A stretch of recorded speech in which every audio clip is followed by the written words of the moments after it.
like it's too late.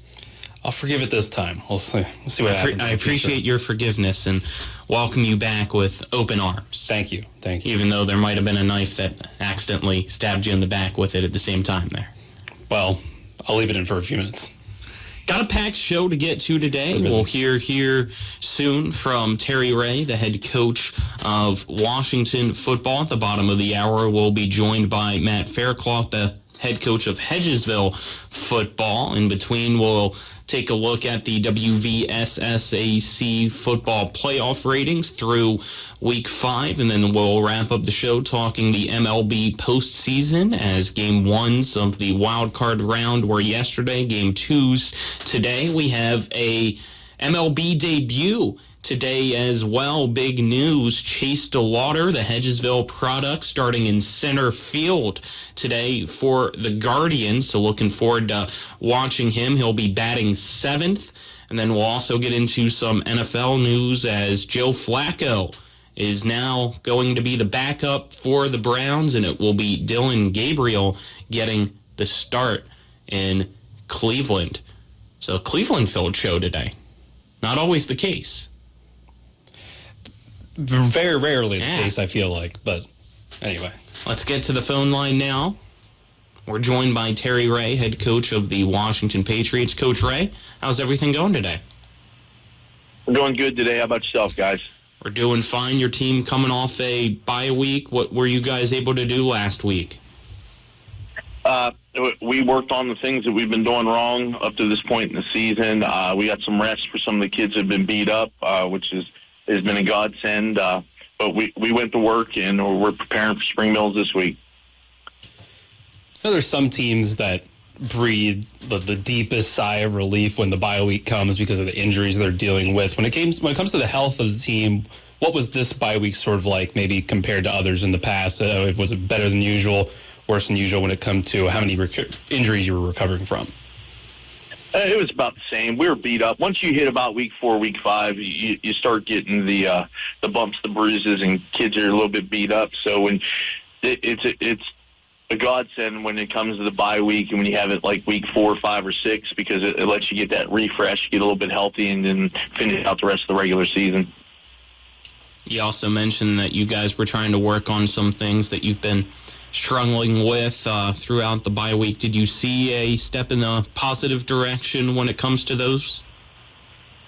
Yeah, offensive line-wise and offensively, we did a lot of blitz pickup and communication amongst those guys in our backfield, too. Quarterback-wise, Kyle got to rest up a little bit because he gets banged up because we've been running him a lot. But he got to work some more progression stuff, and it was a good week off. How does a high school football coach spend a Friday night on his bye week when he doesn't have a game for once?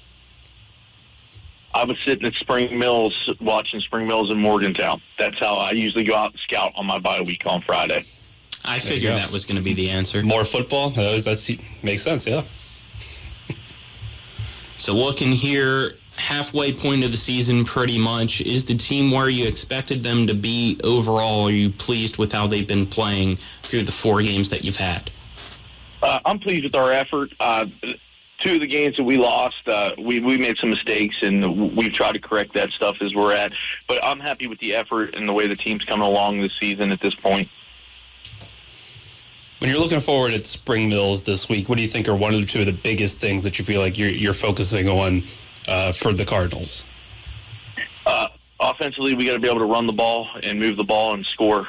Their defense is really tough and doesn't give up very many points. So when we get opportunities to move the football and get in the red zone and score, we need to take advantage of those opportunities. A big standout for them is up front on the defensive line, Xavier Anderson going to Cincinnati this year, playing Division I football. A guy like him, you mentioned last week during the bye week, you were working with your offensive line on communication and recognizing blitz packages. How do you have someone, to the best of their abilities, be a scout team guy like Xavier Anderson so that your team's prepared? We just got to know where number 4 is on defense, and we got to know our responsibilities and the play we're running. they got a couple other guys on their defensive line that are pretty good too. But Xavier draws that attention, would freeze up one-on-one blocking with the other guys. Obviously, the Spring Mills defense is the most notable thing about them, and the way that they can hold teams to single digits or shutouts as many times as they have. On the other side of the ball, what have you seen from the Cardinals' offense that you feel like is their strengths that you're going to have to try to mitigate? Well, they got two backs that can take it to the house at any time, so we're going to have to make sure we corral those guys and make sure we're getting good tackles and bodies on them. Swartz has got a really good arm. If he can get Xavier deep, you have a couple other receivers. I know they're a little bit banged up here and there. The Jones kid's really good.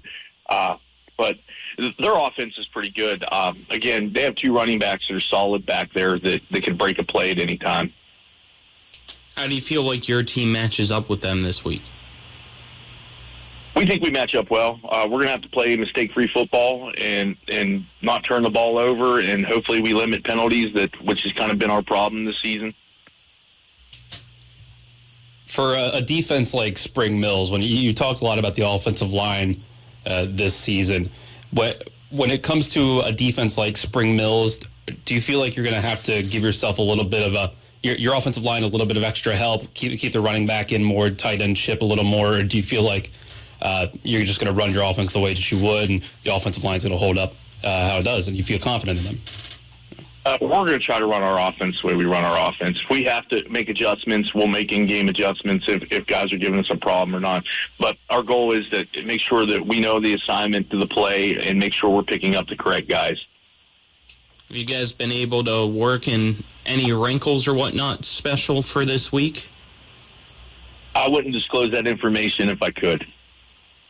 Fair enough. Just wanted to see what we could get out of you today or not. But anything else, Coach, I guess, then? If not, we'll get to the fun question unless you got anything else that you wanted to ask. No, looking forward to playing Spring Mills and making the trip up there this weekend. You can hit me with the fun question. Got anything else, Dylan? I'm good. He didn't do the Coach McCook and tell us that the first play was going to be a double reverse flea flicker or anything. It's a fun question for this week. Is good for us, or became a thing from us here today. We have an infestation of bees in our back room of the radio station here that we have to get to turn the studio on and off whenever we want to go live or record things. Fun. So the fun question is, do you currently have, or growing up, did you have any phobias or anything like bees or spiders or whatnot? I really didn't have any phobia. I'm not a big spider fan, but I wouldn't say I had phobia. I know I just moved into my new house here this past weekend, and the stink bugs are just like everywhere.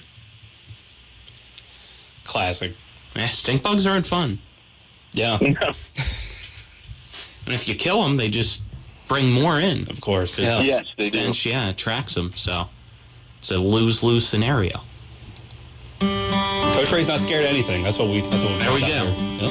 Appreciate the time, Coach. Appreciate it, guys. Have a good day. So.